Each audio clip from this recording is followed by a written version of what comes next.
Mindhunter não é só uma série que mostra crimes reais. Mindhunter indica como é que uma série deve apresentar crimes e criminosos verdadeiros. E, principalmente, como é que os espectadores devem lidar com esse tipo de narrativa. Mindhunter, que estreou na Netflix em outubro, é baseado em um livro escrito por um ex-agente do FBI em parceria com o autor e cineasta. A série e o livro lidam com criminosos que realmente existiram, e alguns deles estão vivos até hoje. O que faz de Mindhunter bastante intrigante para mim, e o que motivou essa discussão, é que a temática da série é diretamente relacionada à forma como essa narrativa é apresentada para os espectadores. Esse vídeo vai funcionar assim. Primeiro, nós vamos falar um pouco do gênero True Crime. Depois, nós vamos abordar um pouco a diferença entre séries policiais convencionais e esse tipo de produção. Por fim, nós vamos discutir como é que Mindhunter, mesmo sendo uma série de True Crime, problematiza e questiona alguns aspectos desse tipo de narrativa e até os próprios fãs. Esse vídeo foi feito para todo mundo, para quem já viu e para quem ainda não viu a série. Tudo que eu vou falar sobre a série são coisas menores, que não vão atrapalhar a experiência de quem ainda não assistiu. A não ser que você seja o tipo de pessoa que gosta de assistir uma série sem saber nada a respeito. Mas aí eu já nem sei o que você está fazendo nesse vídeo. Para começar, a gente precisa estabelecer o que é que significa ser uma série de True Crime. E por que é que Mindhunter não é só uma série investigativa qualquer. Em Crime, Fear and Law in True Crime Stories, Anita Biresse diz de forma ampla que True Crime pode ser entendido como um gênero que apresenta crimes, violência e assassinato que foram vividos por alguém. Ou seja, o True Crime media realidades sociais perturbadoras e experiências de violência, abuso, atrocidade e morte. Mas que, segundo Biresse, costumam ser mediações de segunda mão, de crimes que foram reciclados de reportagens, antologias ou enciclopédias de crimes. Porque esse mundo do crime urbano e do crime do século XX é um negócio que gera um fascínio muito bizarro em muita gente, né? Existe uma indústria. Mas não em você, não? Não, tipo, é uma pergunta séria, você não acha muito intrigante? Porque eu lembro quando eu ouvi falar do Charlie Manson pela primeira vez, você lembra? Talvez você lembre, porque, tipo, foi muito grande. Tipo, eu vi todos os filmes, eu li, tipo, livros sobre ele. Eu fiquei, tipo, completamente fissurada no Charles Manson. Ele é um criminoso real, mas, tipo, na história dele, tem os Beatles, tem o Beach Boys. Tipo assim, é muito intrigante. Eu sinto que essas questões dos crimes reais, eles têm um fator que é o querer entender o que não dá pra entender. Que tem muito a ver com a série também. Mas o que eu fico de cara é a indústria. Que existe, indústria de publicação, de filme, sabe, a quantidade, o volume de coisas que meio que atendem a esse interesse, fraga. Me incomoda um pouco, na verdade, porque é meio sensacionalista, assim, eu fico pensando, muito, tipo, History Channel, assim, sabe? Why the Discovery, né?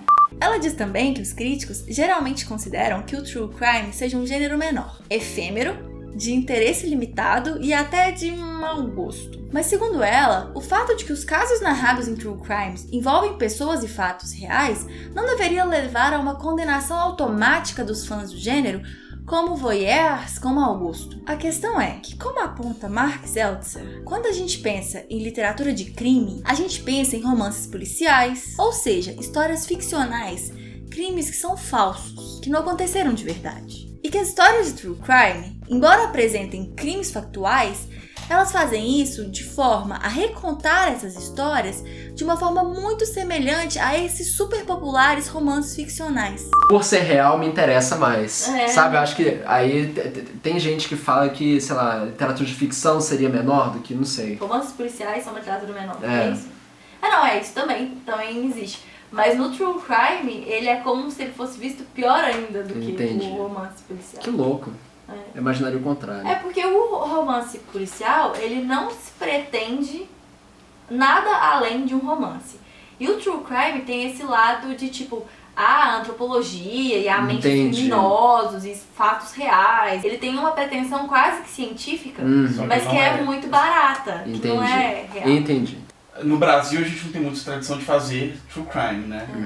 Mas dá pra entender um pouco as críticas se a gente para pensar uma série, sei lá, sobre o goleiro Bruno. Caralho! Mas é isso. Quando a gente coloca assim no nosso programa, dá pra entender um pouco porque a galera acha um gênero meio baixo. Porque, tipo, é um negócio, às vezes, tem um fundo de mau gosto. Porque a pessoa não tá querendo comprar aquele livro no específico. Ela tá querendo comprar aquela história, ela tá querendo entender uma outra coisa. Então é muito se aproveitar de uma coisa horrível pra fazer dinheiro. Exatamente. Falar de true crime é falar de mortes reais, de vítimas reais, de dores reais. Existe uma diferença muito grande em explorar comercialmente uma história de um crime ficcional, ainda que seja horrível, e explorar comercialmente uma história horrível que aconteceu com um irmão ou a filha de alguém. Pior ainda, existe uma diferença em apresentar de forma carismática um assassino em série que foi inventado pelo autor ou alguém que foi condenado por assassinato e que está, nesse momento, preso em alguma cadeia em algum lugar dos Estados Unidos, no exato momento em que você está assistindo esse vídeo. Mas para falar de representações carismáticas, a gente pode lembrar, por exemplo, de Making a Murderer, que você provavelmente já ouviu falar e às vezes tem até assistido, já que foi um sucesso enorme na Netflix ano passado. É uma produção muito envolvente e interessante que fala do caso do Steven Avery. E eu não vou dar spoilers do documentário, mas para o argumento do vídeo é importante que você saiba que a condenação do Avery é muito controversa. E que o documentário tem como foco principal mostrar as supostas injustiças e irregularidades que aconteceram no julgamento e na investigação de Steven Avery. E eu estou dizendo supostas porque eu, assim como a maior parte das pessoas que assistiu essa série, não tenho a menor condição de afirmar se aquelas coisas são realmente irregulares, por mais que elas pareçam 100% absurdas. Mas eu realmente não tenho informação suficiente, nem nenhuma formação, para afirmar qualquer coisa nesse sentido. Mas é fato que o documentário faz parecer que o Steven Avery foi vítima de uma injustiça. E essa produção teve um impacto muito grande na opinião pública, que organizou petições, fez vaquinhas e até mobilizou advogados interessados na causa dele. Para dizer que produções de true crime têm impactos reais na sociedade, a gente pode lembrar de Making a Murderer e nem faz diferença se o Steven Avery é ou não inocente. Mas agora pensa. A escolha de... entendeu? Se fosse alguém da sua família. Tipo assim, uma moça da sua família morreu, alguém foi condenado e tá preso sobre isso. E você tem certeza que é aquela pessoa que fez, porque, afinal de contas, houve um julgamento e tudo mais. Agora, imagina que os Estados Unidos inteiro tá se unindo pra liberar a pessoa que matou sua filha. Digamos que se rejulga, se revela os fatos, descobre que ele é inocente. E até descobre quem é o culpado, sei lá, vai aqui. Aí imagina se era alguém da sua família, que você por 20 anos, sei lá, quanto tempo, constituiu muito da sua vivência acreditando que aquele cara era um monstro e se descobre que não, que ele foi só um... Tipo assim, deve fundir sua cabeça também, sabe? É um negócio muito pesado. Muito pesado. Não, imagina ter que dar entrevista e ter que falar sobre isso. E ter que voltar a pensar sobre as coisas. Nossa, difícil demais. E verem mexerem nas evidências todas de novo, porque afinal de contas eles estão querendo reviver o julgamento. Que horror. Tá, mas o que é que essa discussão tem a ver com Mindhunter? Vamos lá! Embora Mindhunter não queira apresentar nenhuma nova perspectiva sobre um crime e nem pareça querer mudar a opinião pública a respeito de um serial killer, um dos principais temas da série é o envolvimento emocional, ou o distanciamento que nós devemos ter ao revisitar situações de violência. Na forma de dois personagens, o protagonista Holden Ford e seu parceiro Bill Tench, a série apresenta duas posturas opostas com relação a essa situação. Holden Ford foi inspirado em John Douglas, um ex-agente do FBI, que também serviu de inspiração para o agente Jack Crawford, do Silêncio dos Inocentes. Mas assim, existe uma mesma equipe que investigou, que fez um estudo sobre todos esses serial killers? Existe esse departamento dentro do FBI, essa pesquisa de categorizar os serial killers entre os tipos e formas como eles conduziam assassinatos. E eles são pessoas que foram muito importantes para determinação de várias coisas a respeito de serial killers. Entendi. E esse Jack Douglas é uma figura muito importante no imaginário estadunidense de agente do FBI, entendeu? Saquei. Mas assim, né, é uma série, é ficção, tem coisas que são reais, tem coisas que não são. E essa unidade, de fato, tem esse recorte acadêmico? Tem sim. Ele publica artigos, ele assina muito artigo acadêmico.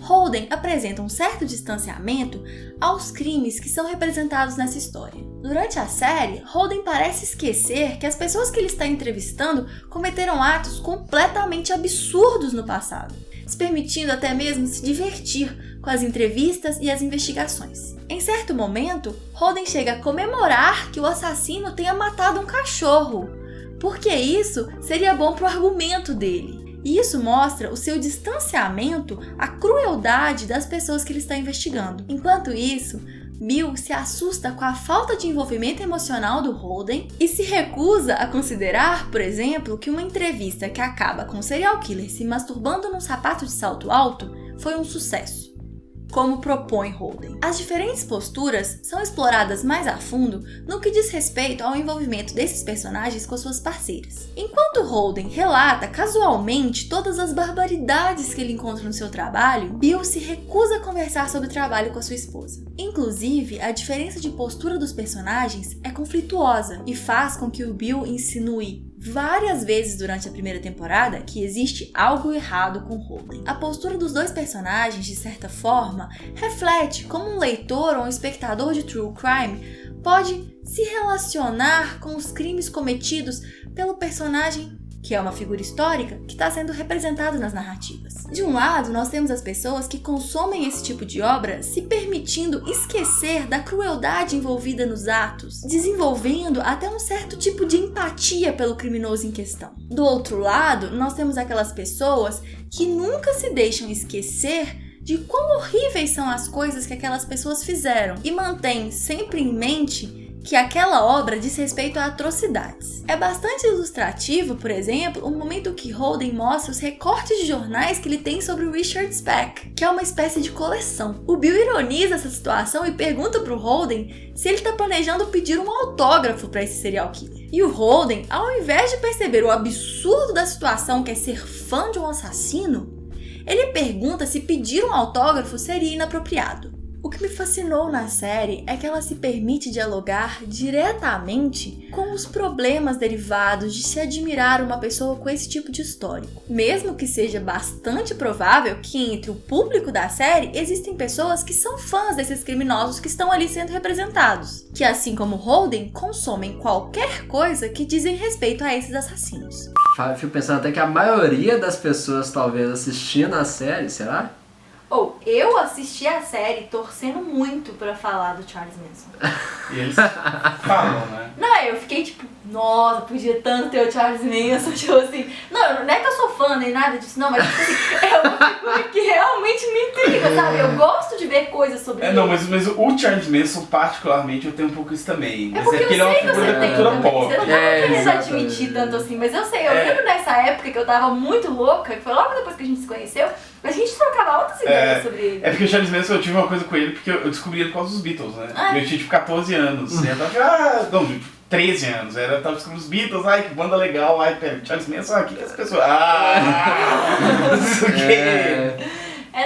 O Charles Manson, eu lembro que eu tava lendo algum livro pra alguma matéria na faculdade e algum personagem fala, não sei o que, tá parecendo Charles Manson. Aí eu falei, quem é Charles Manson? Fui atrás.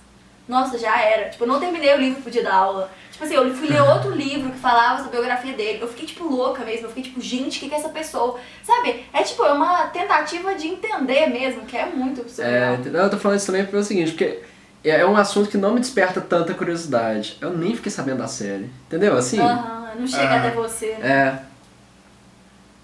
O que será, hein, Taos, que tem de quebrado na gente que tá inteiro no réu?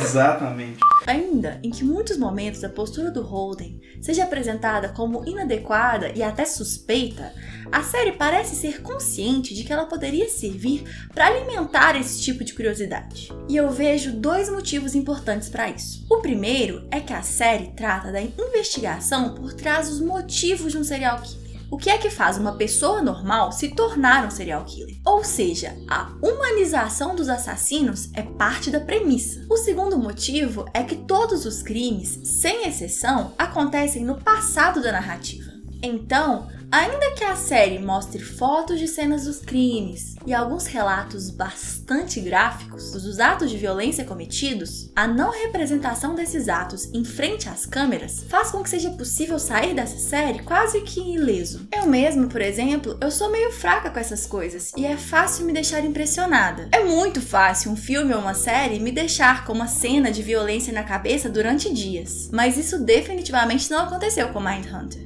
Tem muito a ver um pouco, eu acho, com as discussões sobre a ética da representação da violência. Em qual medida você deve representar a violência ou não. Então, tipo, o exemplo paradigmático é o filme Shoah, do Claude Lanzmann, né, que é um filme sobre o Holocausto. Não tem cena de arquivo, não tem imagens da época, não tem visita aos lugares, não tem nada. É só entrevista e cena das pessoas falando. E é muito massa, porque isso tem um pouco a ver com o pacto ético que ele estabelece. Que, tipo assim, olha, isso foi uma violência real e a pior violência talvez que a humanidade já sofreu. A única forma ética para com as vítimas de representar isso é usando a voz delas. E só a voz delas. Que só a voz delas consegue representar isso sem ser sensacionalista, sem ser antiético, sem ser grotesco, sem ser tal. E aí tem o contrário, né? Que é o Lista de Schindler. Que foi o outro filme que saiu na mesma época. Inclusive existiu debate entre eles, né? E o Spielberg ele fala, não, as pessoas têm que saber o que foi o horror. Tem que ver. As pessoas têm que saber que a gente não pode fingir que isso não aconteceu. E aí é um mega debate, né? Final dos anos 90, foi um super debate sobre o que mostrar e o que não mostrar, saca?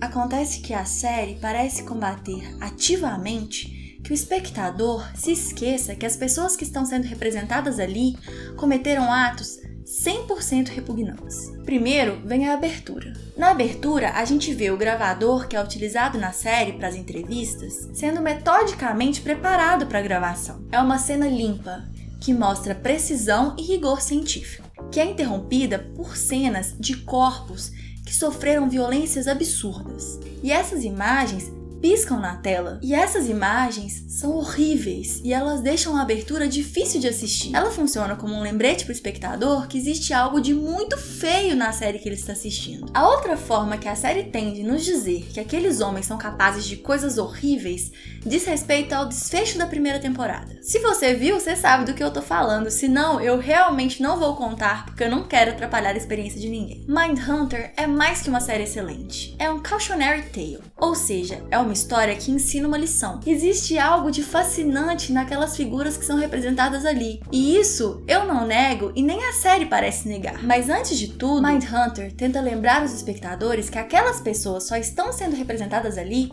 porque existe algo de horrível no passado delas. Uma noção da qual nenhum true crime deveria se esquecer. A série foi renovada 6 meses antes da estreia e a segunda temporada já está confirmada. Mas aqui vai um aviso. Como a série é baseada em fatos reais, tem muita gente já especulando sobre coisas que possivelmente vão acontecer nas próximas temporadas. Ou seja, se você não quer spoilers, é melhor nem pesquisar sobre a série. A gente continua essa conversa nos comentários. Não esquece de curtir o vídeo, se inscrever no canal, seguir a gente no Twitter, no Instagram, dar um like na nossa página do Facebook e até a próxima. É porque eu já fiquei com uma menina uma época, eu era adolescente, e ela era obcecada por serial killers, tipo assim. Aí ela fragava a história, não, porque Ted Bundy, isso, enfim, né, eu gosto de Pokémon, as pessoas têm gostos diferentes, né, na vida. Que contraste, né?